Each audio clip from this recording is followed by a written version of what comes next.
اهلا بيكم في قصة وحكاية جديدة. حكايتنا بتحكي وتقول: اشتغلت عند ست مسنة خلتني حامل في الشهر الرابع. حصل ازاي وامتى؟ ده اللي هنعرفه مع بعض النهاردة. في البداية اعرفكم بنفسي. انا اسمي نوال، عندي 25 سنة، متطلقة بعد جوازي بكام شهر، وكنت بشتغل وسبت شغلي. بابا متوفي وماما مش عندها غيري. اشتغلت فترة عاملة نظافة مع ان معايا يعني مؤهل متوسط، بس كمني ما كنتش لاقية شغل وافقت بيه. وفي يوم كنت قاعدة وماسكة التليفون بتاعي، ولقيت مطلوب جليسة عند ست مسنة بمرتب 6000 جنيه. بصراحة فرحت قوي، بس قلت ده أكيد إعلان فيك، لأن مفيش المرتب ده خالص. بس برضه من باب الفضول بعت رسالة علشان خاطر أشوف الشغل. وبعدين بعد ساعة كده لقيت واحد بيقولي ده رقمي، ياريت تكلميني. بصراحة كنت خايفة قوي، وقلت ده أكيد واحد بيعاكس. بس لما كلمته في التليفون عرفت ان هو شخص محترم جدا، وكان بيقول ان هو بيشتغل دكتور، وقال لي ان والدته عايشة لوحدها في شقة، وهي عندها زهايمر وما بتفتكرش اي حاجة خالص، وعايز واحدة تعيش معاها في البيت لان هو متجوز ومش هينفع ان مراته تخدم امه. وبصراحة من طريقة كلامه انا قلت ان هو ده شخص محترم جدا. وبعدين اتفقنا على ميعاد ورحت علشان اشوف مامته. فعلا طلعت عندها في العمارة اللي هي ساكنة فيها، والبواب كان بيتكلم معايا بأسلوب محترم جدا، فقلت ده أكيد ناس كويسين. ولما طلعت فوق كان فعلا الست مش فاكرة أي حاجة، وهو بقى عمال يكلمها ويقول لها ازيك يا ماما، عاملة ايه، خدت العلاج ولا لأ. وهي عليها كلمة واحدة بس تقوله: هو أنا مامتك انت؟ طيب هو انت كنت فين؟ أنا مش فاكرة أي حاجة خالص. والست كانت مش فاكرة أي حاجة. وبعدين وراني الأدوية بتاعتها وقال لي كل اللي مطلوب منك انك تأكليها وتديها العلاج في ميعاده وتقعدي معاها وبس كده، وانا هديكي 6000 جنيه، ولو فكرتي انك تباتي معاها هديكي مرتب اعلى من كده. طبعا المبلغ كان كبير جدا، بس طبعا قلت له مش هينفع ان انا ابات، بس كل اللي اقدر عليه ان انا اسيبها الساعة 12 بالليل واجيلها الصبح الساعة 7، بس لازم ابات في بيتي عند ماما. وهو وافق ساعتها، وبعدها روحت البيت وقلت لماما، وقلت لها قد ايه هم ناس كويسين قوي ومحترمين جدا. وبعدها اشتغلت. وبصراحة كنت تعبانة شوية علشان خاطر الست كانت بتنسى قوي، كانت بتنسى كتير قوي، بس ما كانتش فاكرة الا واحد بس كان اسمه مصطفى، وكانت على طول بتنادي عليه، وانا ما كنتش عارفة هو مين. ولما جبناها وسألته كان بيقولي مالكيش دعوة انت بالكلام ده، اشتغلي وبس، انت بس خليكي في حالك. وبعدها طلب مني اني انا اعمل له شاي، وعملت له شاي وعملت لنفسي معاه، لاني كنت بحب اشرب شاي قوي. وبعد ما شربت الشاي، وفي اليوم ده انا كنت تعبانه جدا، لاني روقت لها الشقه كلها في اليوم ده، وتعبت جدا، وغصب عني نمت. نمت هناك عندهم وما دريتش باي حاجه. وتاني يوم صحيت وطلبت منه اني انا اروح اطمن ماما عليا، لانها ما كانتش عارفه عني حاجه. وفعلا روحت وشفت ماما، وبعدها رحت الشغل تاني. بس طبعا قبل ما انزل على الشغل اتخانقت معايا خناقه كبيره جدا، وكانت مصممه اني انا منزلش الشغل ده تاني، بسبب طبعا اللي عملته واني بت بره البيت. وطبعا بما اني يعني المرتب كان عالي جدا، انا فضلت اقنعها لحد ما وافقت، ورجعت تاني الشغل. وفضلت كل يوم اروح الصبح بدري وافضل معاها لحد بالليل واروح. بس ما قررتش تاني موضوع البيات هناك ده ابدا. بس كل مرة كنت بروح فيها كان ابنها بيجي يفضل قاعد معانا طول اليوم، ما كانش بيروح هنا ولا هنا. فكنت بكلم نفسي واقول هو مش قال لي ان هو متجوز؟ طب هو ازاي بيجي يقعد معانا طول النهار هنا وسايب مراته، واكيد طبعا عنده عيال. بقيت اكلم نفسي كتير لحد ما قلت لنفسي انا مالي، مادام قاعد في حاله ومحترم انا ماليش دعوه بيه. المهم فضلنا كده 3 اسابيع، اروح في معادي وامشي في معادي، ما بيتش تاني ابدا هناك. وفي مرة لقيته جايب معاه غدا، كان غدا حلو قوي، قال لي يلا تعالى عشان نتغدى مع بعض. فانا الصراحة استغربت في اليوم ده، هو مش متعود يعمل معايا كده. انا كنت بستأذن ساعة انزل اتغدى، يا اما اجيب اكل معايا وانا رايحة الصبح. المهم قعدت اقول له لا شكرا ما ينفعش مش عارف ايه والكلام ده كله. قال لي لا انت لازم تقعدي تتغدي معايا. قعدنا اتغدينا مع بعض، وبعد ما خلصنا غدا عملنا برضو كوبايتين شاي. هو شرب كوبايته وانا شربت كوبايتي، وبعدها برضو حسيت ان انا جسمي كله متكسر وعايزه انام. دخلت كده جوه، عملت نفسي ان انا بقول له بعمل حاجه في الاوضه، ورحت نايمه طبعا عشان ما اقولش لحد اللي انا هنام. نمت، بس قمت من النوم بعد كام ساعه كده وانا جسمي كان كله متكسر، مش عارفه ايه اللي حصل، بس كنت مرتاحه وكان مزاجي رايق قوي. مش عارفه ايه اللي حصل ساعتها. المهم عدى اليوم ده وروحت، بس الحمد لله ان انا صحيت في ميعاد مروحي ومشيت. تاني يوم الصبح قايمه وانا مش قادره اقوم من على السرير. بقيت مستغربه مش عارفه مالي، ايه اللي بيحصل مش عارفه. رحت هناك وطلعت وقعدت، كان هو مش موجود. لقيته بيتصل بيا وبيقول لي انا عامل معايا حسابك في الغدا، ما تتغديش لحد ما اجي، بس معلش هتاخر عليكي شويه. قلت له لا والله مش عايزه اتعبك معايا ولا حاجه، انا كنت عامله حسابي في الغدا. قال لي بقول لك انا عملت حسابك معايا في الغدا، بس استنيني عشان هتاخر عليكي شويه. قلت له ماشي تمام، وفضلت قاعده مستنياه لحد ما جه كده بعد الغدا بحوالي ساعتين، وكنت قلت عادي مش مشكله. قعدت استنيته، وبعد ما جه قعدنا نتغدينا مع بعض. وهو قاعد كده الصراحه انا ما كنتش بشوف منه اي حاجه وحشه ابدا، كان محترم جدا وذوق جدا معايا، وده اللي خلاني اني انا اتشجع واقعد واتغدى معاه. طبعا ما كانتش مره واحده بس، لا دي كذا مره ونتغدى مع بعض. اما في اليوم ده كان جايب لي معاه هديه كانت حلوه قوي قوي، كانت سلسله كده وعليها حرف من حروفي. قال لي اتفضلي دي هديه مني ليكي عشان خاطر قعدتك مع ماما وانك مستحملاها. وطبعا انا ساعتها رفضت ان انا اخد منه السلسله. قال لي لازم تاخديها، واصر جدا اني انا اخدها. طبعا خدتها منه ولبستها. وفي الوقت ده قال لي بقى يا ريت تعملي لنا كوبايتين شاي نشربهم انا وانتي. دخلت عملت كوبايتين شاي تاني، وطبعا خرجت اديت له الكوبايه بتاعته وانا شربت الكوبايه بتاعتي. بعد ما شربت كوبايه الشاي ما قدرتش اكملها، حسيت برضو ساعتها ان انا دماغي تقلت قوي واني انا عايزه انام في اي حته، مش عارفه مالي ايه اللي بيحصل. ساعتها برضو اتحججت بنفس الحجه وقلت له معلش هدخل بس اروق الاوضه اللي جوه ويمكن اتاخر شويه. قال لي خدي راحتك. دخلت وعملت نفسي ان انا بروق الاوضه ونمت مدريتش بنفسي باي حاجه.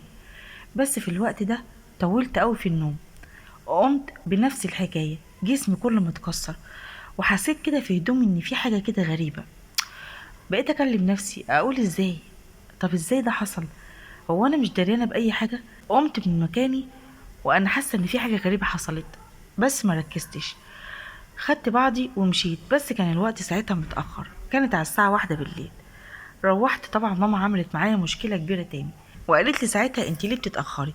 طبعا اعتذرت لها وقلت لها معلش، ما قلتلهاش طبعا انا كنت نايمة هناك. قلت لها معلش الست اللي انا كنت عندها يعني تعبانة وكده فما كنتش عارفة اسيبها. المهم اتحججت بأي حاجة كده ورحت دخلت نمت تاني، بس دماغي كانت عمالة تودي وتجيب ازاي. وفضلنا على الحال ده، اروح شغلي كل يوم وارجع في نفس الميعاد، يعني يوم اتاخر شويه يوم ارجع بدري شويه، وهكذا لحد ما كملت معاهم 4 شهور. وفي يوم كنت راجعه عن فتنه كده وحسيت اني انا كنت دايخه قوي، ورحت واقعه قدام شقه الجيران. وبعدها جارتنا خرجت، ولما لقيتني واقعه على الارض راحوا شالوني وطلعوني فوق عند ماما. في الوقت ده ماما طلبت الدكتور، وبعدها الدكتور قال لي ماما مبروك المدام حامل.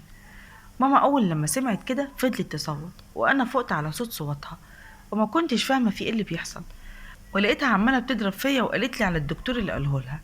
وانا طبعا كنت مصدومه جدا وقلت لها الكلام ده مش حقيقي، انا متاكده من الكلام ده وانا فعلا ما كنتش بروح في حته، ومش عارفه ايه اللي حصل. بقيت قاعده حاطه ايدي على خدي ومش عارفه اعمل ايه، ومنهاره وعماله بعيط. وبقيت افكر وارجع بالزمن لورا، ايه اللي حصل، انا ما رحتش في حته غريبه غير المكان ده. بقيت افتكر لما كنت بكون هناك بعد ما بشرب كوبايه الشاي ودماغي بتتقل، كنت طبعا بدخل انام وانا متاكده اني انا بدخل انام ما كنتش حد بيبقى معايا، بس كنت بقوم من النوم بلاقي حاجه غريبه كده على هدومي، زي ما يكون كده كان في حد معايا. استغربت ساعتها وبقيت عماله افكر انا ازاي ما فكرتش في حاجه زي كده. ازاي ما انتبهتش؟ ازاي سبت نفسي كده في الموضوع ده؟ وانا متاكده فعلا ان مفيش حد لمسني، بس طبعا كنت بقوم من النوم كنت بلاقي جسمي كله متكسر، كنت بلاقي حاجات غريبه كده على هدومي. فقررت اني انا اروح عندهم تاني الشقه واشوف ايه اللي كان بيحصل معايا. خطرت على بالي فكره كده وقلت لازم اعملها. روحت هناك ودخلت وما قلت لهمش على اي حاجه. زي كل يوم دخلت عملت كل اللي انا بعمله كل يوم، واستنيت لحد ما هو يتصل بيا ويجي. لقيته بيتصل بيا فعلا وبيقول لي انت عامله ايه؟ قلت له بخير الحمد لله. قال لي كان وشك اصفر امبارح، كان مالك؟ قلت له ابدا، مجهده بس كده شويه. قال لي طيب انا جايب لك اكله حلوه كده معايا، ما تعمليش حسابك في الغدا. قلت له تمام. وطبعا انا كنت ناويه ان انا اعرف ايه اللي بيحصل من ورايا، وفضلت قاعده مستنياه. طبعا بعد ما غديت الست دي اللي انا قاعده معاها واديتها علاجها ونيمتها وفضلت قاعده مستنياه. هو جه واتغدينا مع بعض عادي جدا وما بينتلوش اي حاجه. طبعا قبل ما يقول لي على الشاي قلت له انا هقوم اعمل كوبايتين شاي. قال لي تمام، كنت لسه هقول لك. طبعا بعد ما عملت الشاي حطيتهم. انا كل مره كنت بحط الشاي وبقوم مثلا ابص على مامته، اعمل اي حاجه هنا ولا هنا. المهم عملت كده المره دي، بس المره دي بصيت كده بالراحه بشوفه بيعمل ايه. لقيته بيحط لي كده حاجه في الشاي، معرفش هي ايه. ساعتها اتاكدت ان كان في بيحصل حاجه وانا ما كانش ليا علم بيها. رحت كاني ما شفتش اي حاجه، خدت كوبايه الشاي وقلت له انا هدخل اشربها في المطبخ عشان ورايا حاجات كتير. دخلت عملت نفسي شربتها وطبعا دلقتها كلها، وعملت اللي بعمله كل مره. قلت له انا دماغي تقيله، انا داخله ارتاح شويه. دخلت وعملت نفسي ان انا نمت. ببص لقيت الباب اتفتح وانا جوه. عملت نفسي نايمه. دخل بالراحه وراح قلع هدومه كلها وبقى واقف قدامي، واول ما قرب مني ولسه هيلمسني قمت وكنت هصوت والم على الناس. قال لي ايه ده؟ انت بتعملي ايه يا مجنونه؟ قلت له انا اللي مجنونه؟ انت بتهبب ايه هنا؟ ده انا هوديك في 60 داهيه. انت بتعمل ايه؟ قال لي لو فتحتي بقك انا هعمل فيكي واسوي. انا كنت مضيكي على وصولات امانه وانت نايمه، ولازم تعملي اللي بقولك عليه بالحرف الواحد. قلت له انت ازاي مفتري كده؟ انا عملت لك ايه؟ انت بتعمل معايا كده ليه؟ قال لي انا مش عايز منك حاجه خالص غير انك تسلميني نفسك. انا حبيتك وانت عجباني ولازم تعملي اللي اقولك عليه. قلت له بس انت بتعمل كده حرام، ما ينفعش، ما ينفعش تعمل كده ببنات الناس. قال لي بس انت عجباني. في الوقت ده ما بقتش عارفه اعمل ايه، اسلم له نفسي ولا امشي ويعمل اللي هو عايزه. ما بقتش عارفه افكر. بس اعتذرت له وقلت له ان انا عندي عذر. قرر ساعتها ان هو يسيبني ومشيت. وبعد ما روحت بقيت عماله الطم على وشي.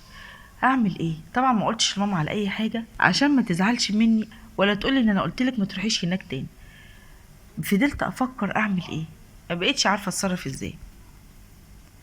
اتصلت على ابن خالي قلت له انا عايزاك ضروري. قال لي في ايه؟ قلت له بس تعالى عايزاك، بس مش هنتكلم في البيت، هنخرج انا وانت مع بعض نتكلم بره عشان مش عايزه ماما تعرف اي حاجه. قال لي ماشي.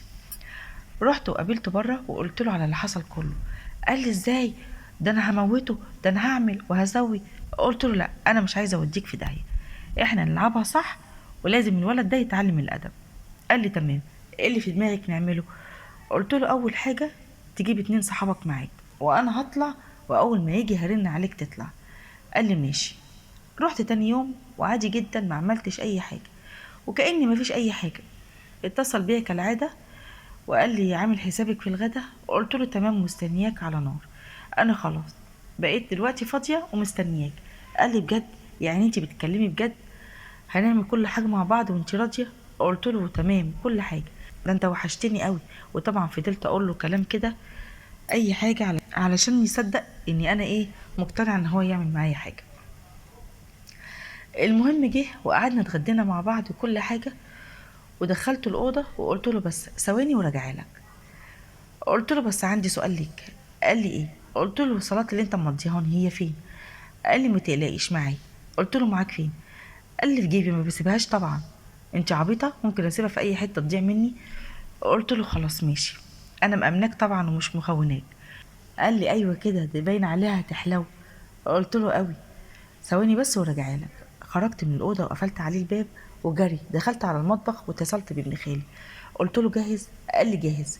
فتحت له الشقه وسبتها له مواربه، وسبت الباب مفتوح كده ودخلت، عملت نفسي ايه، داخله له الاوضه.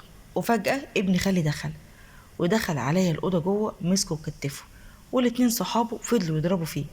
قال له فين وصولات الامانه؟ قال له وصولات امانه ايه؟ قلت له ده كداب، فتشه وانت هتلاقيهم في جيبه. فتشه وطبعا طلعهم من جيبه، لقيتهم مضين على وصل امانه ب100,000 جنيه. خدته من ايده وقطعته، وما اكتفيتش بكده، خليت ابن خالي يمضيه هو كمان على وصولات امانه، علشان خاطر لو معاه اي حاجه تخصني طبعا ما يقدرش يعمل معايا حاجه تاني. وفي الوقت ده كتبته على وصلين امانه، كل وصل فيه ب500,000 جنيه، وخدت وصلين الامانه معايا وصورته، وهو طبعا مش لابس هدومه، خليته عريان ملط وصورته، وخليت الفيديو على التليفون بتاعي. وفي الوقت ده طبعا فتشناه وخدنا منه كل اللي كان في جيبه، ومشيت وروحت. وانا دلوقتي مصممه انزل اللي في بطني، بس طبعا انا مش عارفه ارفع عيني في الشارع، وعايزه انزل الحمل اللي في بطني ده لانه ابن حرام، وخايفه اعمل كده. هستنى رايكم في التعليقات. ومش عارفه اعمل ايه، اخد امي ونعزي من المكان ده خالص، علشان طبعا سمعتي اللي بقت زي الزفت منه لله، عمل فيا كده من غير ما احس. انا طبعا لو كنت حسيت كده من اول يوم انا ما كنتش رحت تاني المكان ده ابدا. طبعا وعايزه اقول لكم ان انا اتفضحت في الحته وفي الشارع كله، لان الدكتور لما قال قدام جيراني، والناس كلها عرفت اني انا حامل وكنت متطلقه، ومش عارفه اعمل ايه دلوقتي. يا ريت تقولوا لي اعمل ايه. ودي كانت حكايتي معاكم النهارده، اتمنى تكون عجبتكم. ما تنسوش تدعموني بلايك واشتراك في القناه.